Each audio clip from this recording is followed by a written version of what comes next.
I installed a camera in our bedroom as a joke. I went out of town for 3 days. What it recorded while I was gone cracked my life straight down the middle. Folks, Uncle Mickle here. I've been around long enough to know most pain announces itself early. A raised voice, a slammed door, a cold shoulder that doesn't warm back up. This one didn't. This one smiled at me, kissed me goodbye, and waited until my back was turned. And if you're still listening, it's because some part of you already knows how dangerous that kind of silence can be. Before I get into this, do me a favor and drop a comment telling me where in the world you're watching from and what time it is right now. And if stories like mine hit you where it hurts, go ahead and hit that like button and subscribe.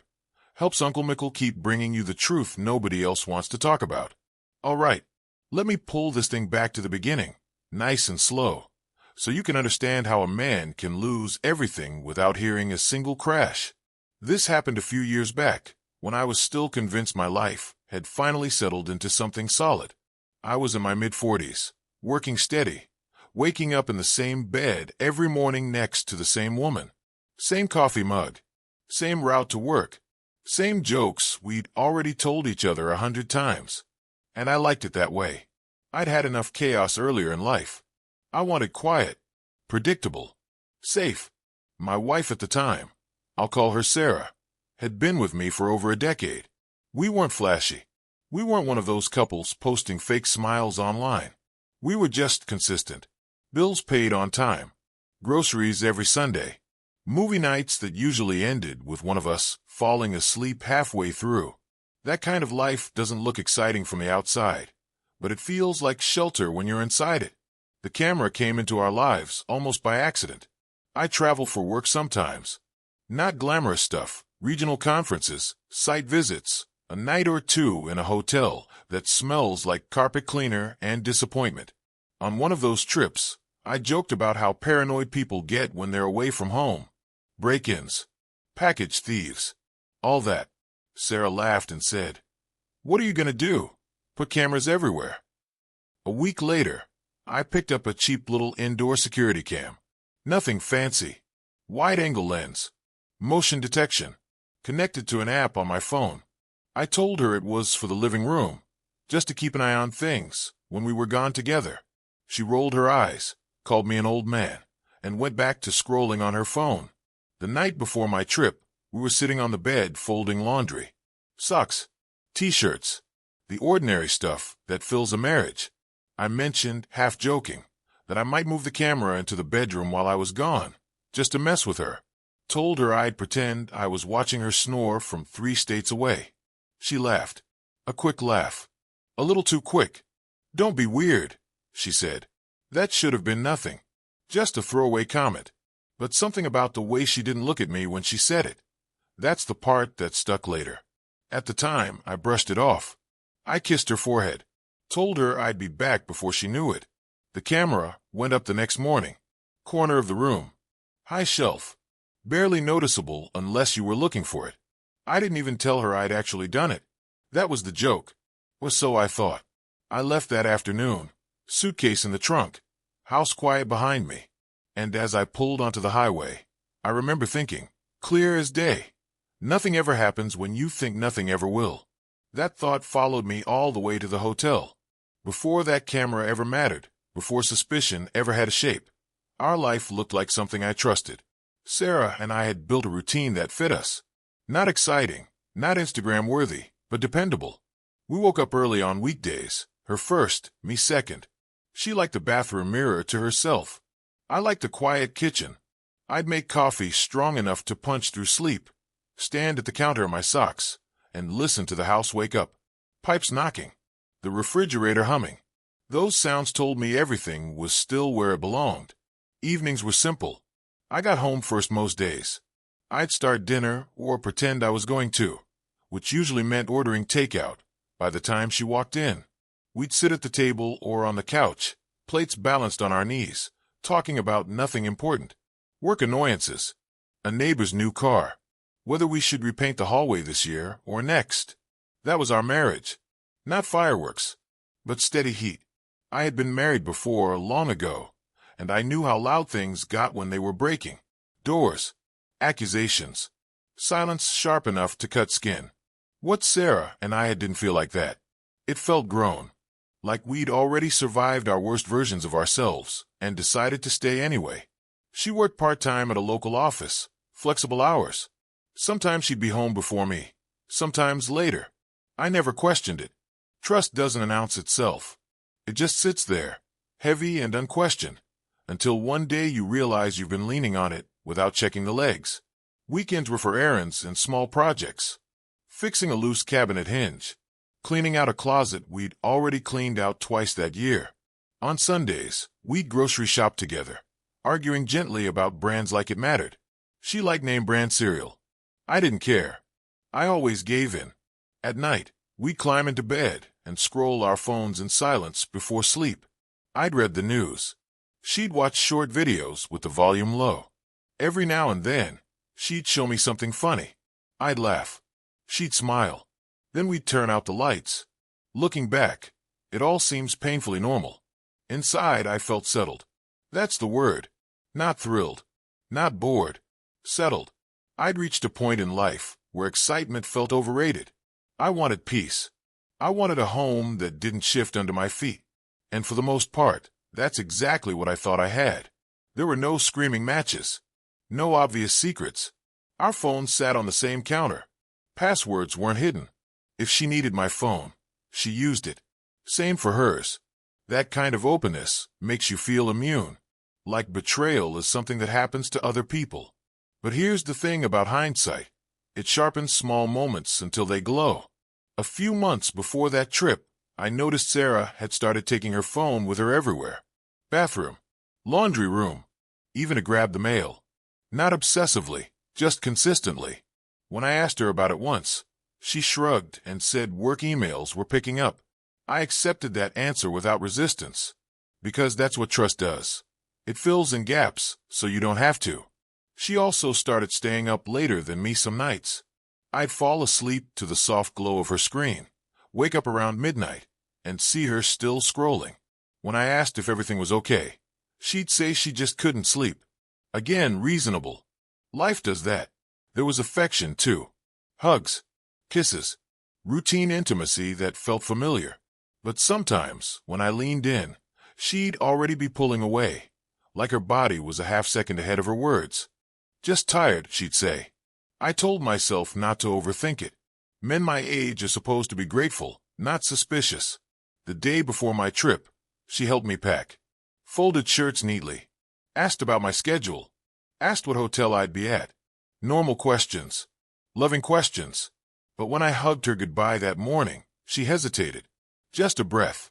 Just a pause. Her arms wrapped around me a moment later. But that delay, that fraction of a second, stayed with me longer than it should have. At the time, I chalked it up to nerves. Or distraction. I had no idea it was the last moment before everything quietly slipped out of place. The first night away, nothing happened. That's important to say, because when people hear stories like this, they imagine betrayal kicking down the door right away. It didn't. The first night was quiet. I checked into the hotel, ordered room service I didn't really want, and sat on the edge of the bed loosening my tie. Same routine, different room. Out of idle curiosity, nothing more. I opened the camera app on my phone. The bedroom was dark. Empty. Bed made. No movement. I smiled to myself, shook my head, and closed the app. Felt a little foolish for even checking. Like I'd insulted my own marriage by doubting it for half a second. I called Sarah before bed. We talked about our days. She told me about a headache she'd had all afternoon. I told her the hotel pillows were terrible. We said goodnight the same way we always did. I love you, she said. Love you too. I answered. And I meant it. The second day was busier. Meetings back to back. Lunch eaten standing up. By the time evening rolled around, I was exhausted.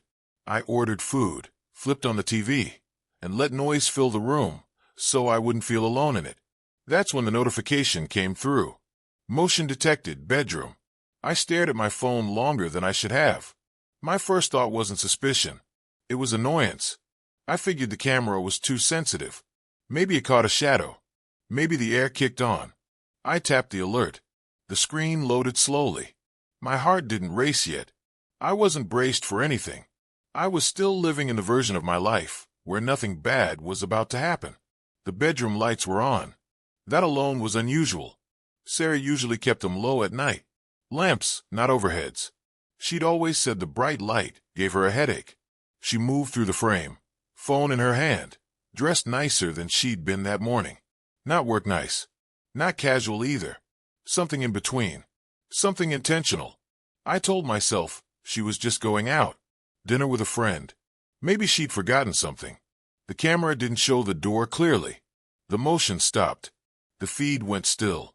I waited a few seconds. Then I closed the app. I didn't want to be the kind of man who watches his wife through a screen. That line of thinking felt dangerous. Slippery. Once you step into that space, you don't come back the same.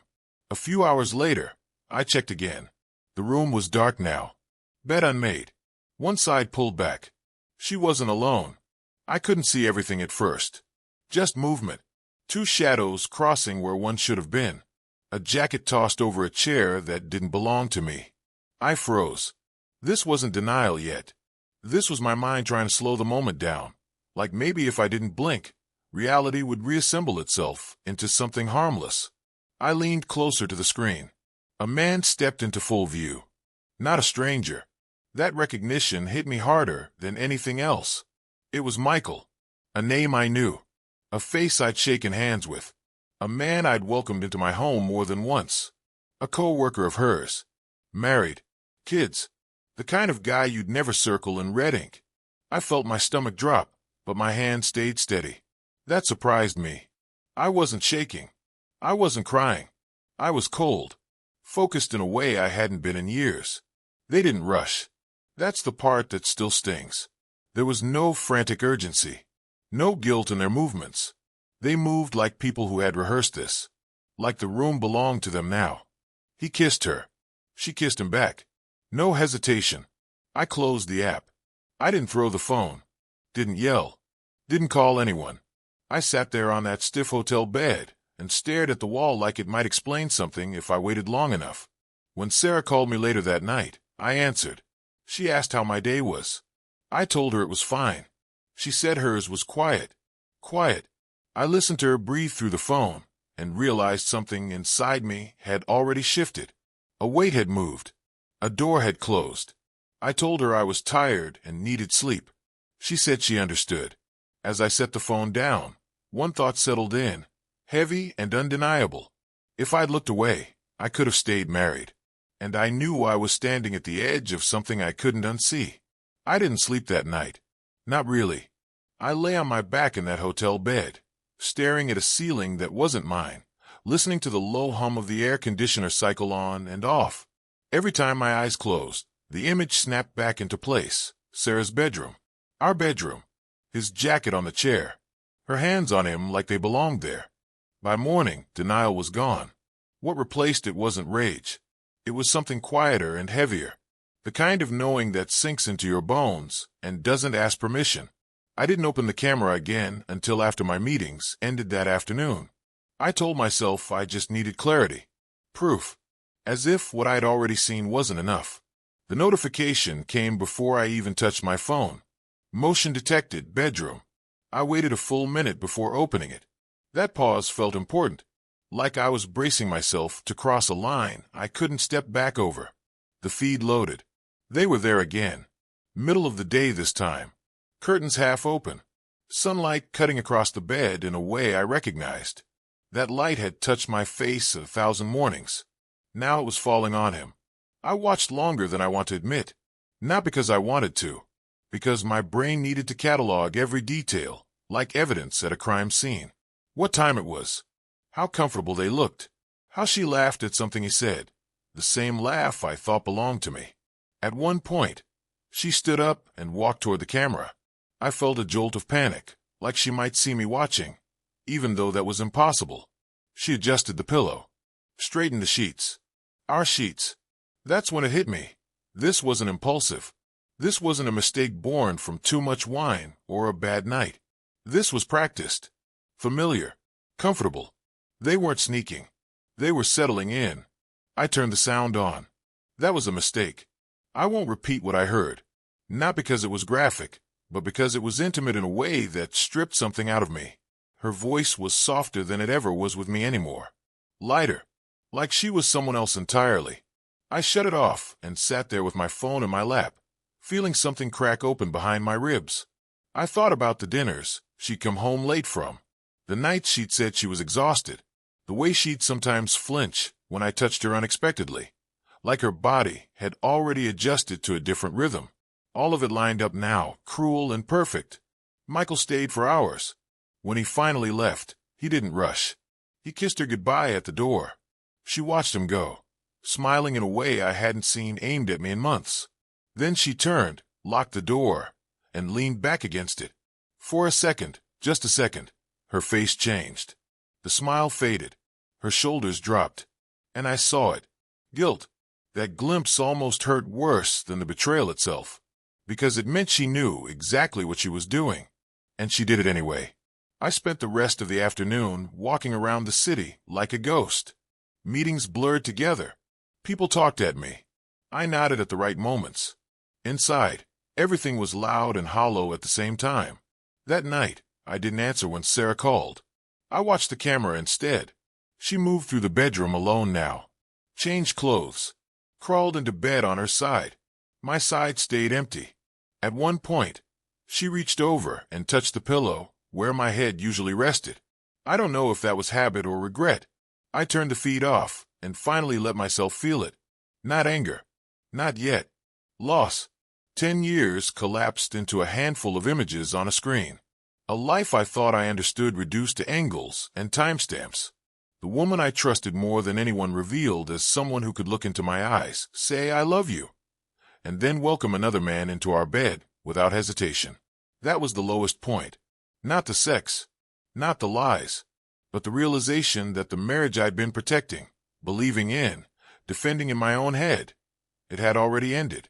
I just happened to be the last one to know. The morning after that second night, I woke up empty. Not numb, there's a difference. Numb is when you can't feel.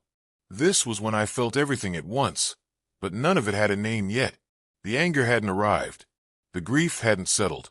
What I had instead was clarity, sharp and cold. I didn't call Sarah. I didn't text her. I let the silence stretch.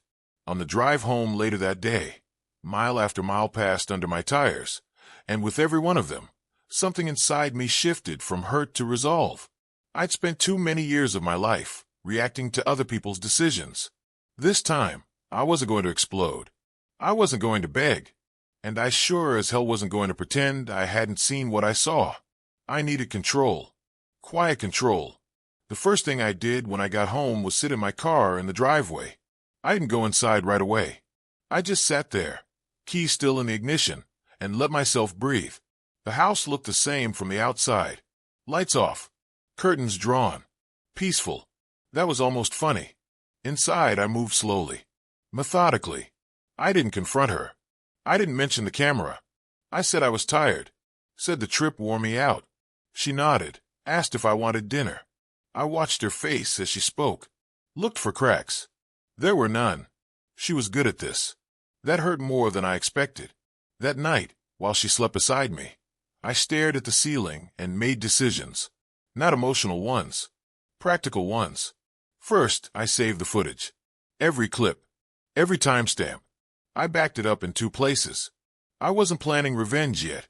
I was protecting myself. Truth has a way of getting slippery when you don't anchor it. Second, I stopped touching her. Not dramatically. Just subtly. No reaching for her hand. No casual kiss on the way past. I wanted to see if she noticed. She did. But she didn't ask. That told me a lot. Over the next few days, I watched. Listened. Learned. I noticed how often Michael's name came up in conversation. Always neutral. Always professional. I noticed how she angled her phone away from me now. Just a little more than before. I wasn't hunting anymore. I already had what I needed. I was waiting. Emotionally, something strange happened. The pain didn't disappear, but it stopped owning me. There's a point where suffering turns into something quieter. A kind of discipline. I started sleeping better. Eating better. Thinking clearer. That scared me a little. But it also told me I was ready for the next step. I asked myself the hard question. What do I want out of this? I didn't want to scream. I didn't want to humiliate her in a fit of rage. I didn't want to be the villain in a story she'd rewrite later to make herself feel better. What I wanted was truth. Out in the open. No room for gaslighting. No space for her to deny or minimize what she'd done. And I wanted dignity. Mine. So I planned. I checked Michael's situation. Public information only. Married. 2 kids. Church on Sundays, if his social media was to be believed. The kind of man who thought his life was airtight. I thought about confronting Sarah privately. Then I imagined the lies. The tears. The half-confessions designed to control damage. No, this wasn't going to be emotional. It was going to be clean. I waited until the right moment. A dinner we were supposed to attend together. A gathering with mutual friends. A place where truth couldn't be whispered away in the kitchen. I didn't rehearse speeches. I didn't fantasize about reactions. I just prepared. The night before, I stood in the bedroom and looked at the camera on the shelf. The same camera I'd installed as a joke. I almost laughed. Life has a cruel sense of humor like that. I turned it off. I didn't need it anymore. What came next wasn't about catching her. It was about ending something on my terms. The dinner was on a Friday. 6 of us. Familiar faces. Comfortable lies.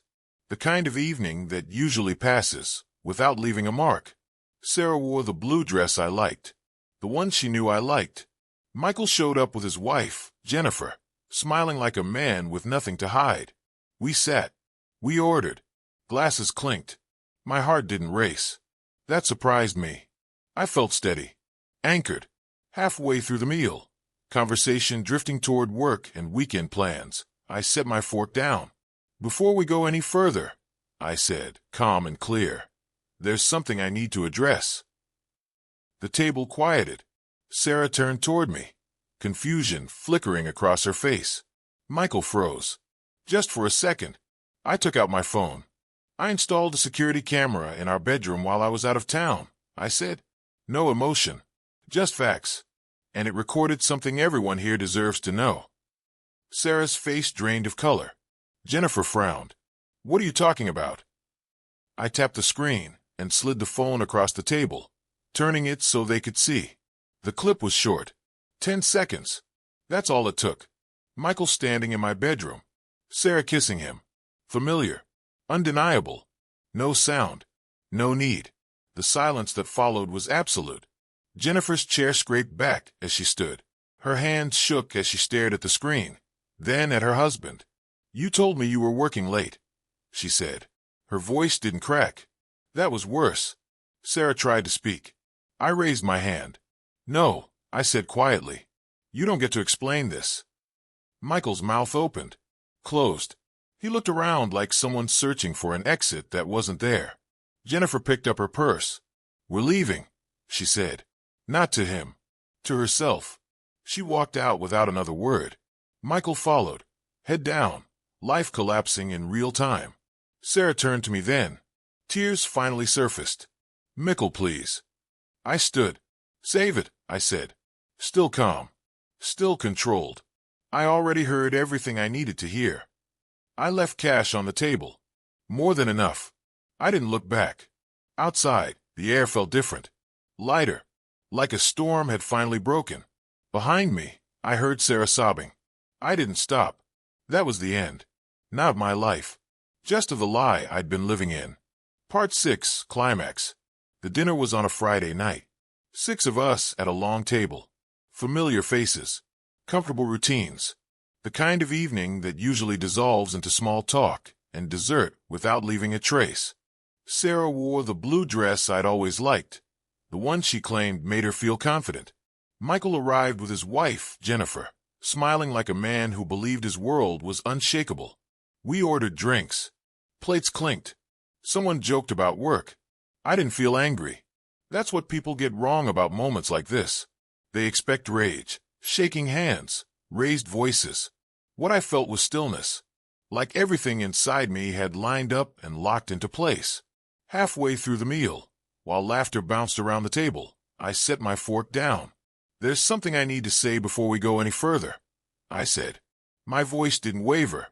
The conversation slowed, then stopped. Sarah turned toward me, her eyebrows knitting together in confusion. Michael's smile faltered, just a fraction of a second. Enough. I reached into my pocket and placed my phone on the table.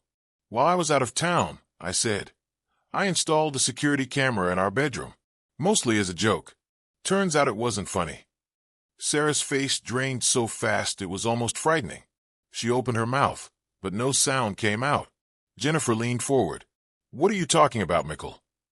I tapped the screen and turned the phone so everyone could see. 10 seconds. That's all it took. Michael's standing in my bedroom. Sarah's hands on him, their mouths meeting like it was the most natural thing in the world. No sound, no commentary, just truth. The table went dead quiet. Jennifer stared at the screen, then at Michael, then back at the screen, like her brain refused to accept the order of things. You said you were working late, she said. Her voice didn't break. Her hands did. Michael tried to speak. Jen, She stood up, so suddenly her chair tipped backward. Don't, she said. Not loudly. Not emotionally. Just final. She picked up her purse with hands that barely worked and turned toward the door. I'm done. She walked out without looking back. Michael hesitated, his face pale, eyes darting around the table like a trapped animal. No one met his gaze. After a moment, he followed her out, shoulders slumped, life unraveling in real time. Sarah was crying now. Quiet at first, then shaking. She reached for my arm. Mickle, please. Let me explain. I stepped back. No, I said. Calm. Firm. You've been explaining things for months. Just not to me. She tried again. Words tumbled out, apologies, confusion, desperation. I didn't listen. I couldn't. Not anymore. I stood, pulled cash from my wallet, and placed it on the table. That covers my share, I said. Then I looked at her. Really looked. I loved who I thought you were. And I walked away. Outside, the night air hit my lungs like oxygen after being underwater too long. My legs felt steady. My mind was clear. Behind me, through the glass, I saw Sarah collapse into her chair. I didn't stop, because in that moment, I wasn't destroying anything. I was finally telling the truth. The weeks after that night moved slowly, like time itself needed to catch its breath. Sarah stayed at a friend's place. I didn't ask where. It didn't matter. The house felt different with just me in it, quieter, but not in the lonely way I expected.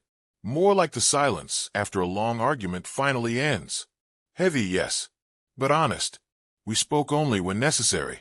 Logistics, paperwork, the things that remain when emotion has burned itself out. She cried. I stayed calm, not because I was cold, but because there was nothing left to fight for. The divorce was straightforward. No screaming, no dramatic courtroom scenes, just signatures and acknowledgments of what was already gone. 10 years reduced to documents and polite emails. That part surprised me the most. How something that once felt unbreakable could be dismantled so neatly. I packed away the things that carried too much memory. Photos, cards, small souvenirs from trips we'd taken when the future still felt shared. I didn't destroy them. I just removed them from daily life. There's a difference between erasing and letting go. The bedroom took the longest. For weeks, I slept on the couch. Not because I had to, because I wasn't ready to lie in that space again. Eventually, one afternoon, I stripped the bed down to the mattress. New sheets, new pillows. I moved the furniture slightly, just enough to break the muscle memory. When I lay down that night, it felt strange, but it felt mine. Michael tried to contact me once. A long message full of apologies and explanations. I didn't respond. Some conversations don't deserve oxygen. Jennifer filed for divorce not long after. I heard through mutual acquaintances that Michael moved out of state. I don't know if that's true. I didn't check. Revenge fades fast when you don't feed it. Emotionally, the healing wasn't dramatic. No sudden breakthroughs. No cinematic moments of forgiveness. It was quiet work. Morning after morning of choosing not to replay what I'd seen. Of reminding myself that betrayal says more about the betrayer than the betrayed. There were nights the weight came back. Nights when the bed felt too big. When the old routines tried to sneak back in. I let those moments pass without wrestling them. Pain wants attention. Sometimes the strongest move is to refuse to give it a spotlight. I reconnected with friends I'd drifted from, took longer walks, started cooking real meals again. Small acts of care that added up over time. And slowly, something unexpected happened. I trusted myself again. That was the real loss, not the marriage, but the moment my instincts had been proven right too late.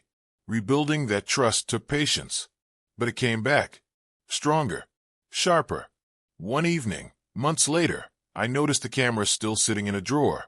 I held it in my hand for a moment. Thought about throwing it away. Instead, I unplugged it, wrapped the cord neatly, and put it back. Not everything that hurts has to be destroyed. Some things just need to be understood. I stood in the quiet house, lights low, breathing steady. For the first time in a long while, the future didn't scare me. It felt open. If you're still with me, I want you to hear this part clearly. What broke me wasn't the camera. It wasn't even the betrayal itself. It was the realization that I had ignored my own quiet instincts because peace felt easier than questions. I thought trust meant never looking too closely. Turns out, real trust includes being honest with yourself when something doesn't sit right. I don't tell this story to scare you. I tell it because too many people think strength shows up as anger, or revenge, or loud exits. It doesn't. Strength is staying calm when your world is shaking. Strength is choosing truth over comfort, even when truth costs you everything you thought you had. If you're watching this late at night, lying in bed next to someone who feels just a little farther away than they used to, I see you. If you've had that pause, that look, that moment where your gut whispered and you told it to be quiet, you're not weak. You're human. But don't silence yourself forever. Betrayal thrives in darkness and denial. It survives when good people convince themselves they're imagining things. Whatever your situation is, you deserve clarity. You deserve dignity. And you deserve a life where you don't have to doubt your own reality. I didn't come out of this angry. I didn't come out bitter. I came out honest. And that honesty gave me something I hadn't realized I'd lost: respect for myself. Life after betrayal isn't about replacing what you lost. It's about reclaiming what was always yours. Your voice, your boundaries, your peace. So if this story resonated with you, take a breath. You're not alone. And whatever you're facing, you're stronger than you think, especially when you stop pretending everything's fine. So that's my story, folks. If it resonated with you, go ahead and hit that like button, subscribe to the channel, and tell me in the comments where you're listening from. I want to know how far Uncle Mickle's voice travels. And remember this one thing: if you remember nothing else, the truth might break your heart, but living without it breaks you slowly.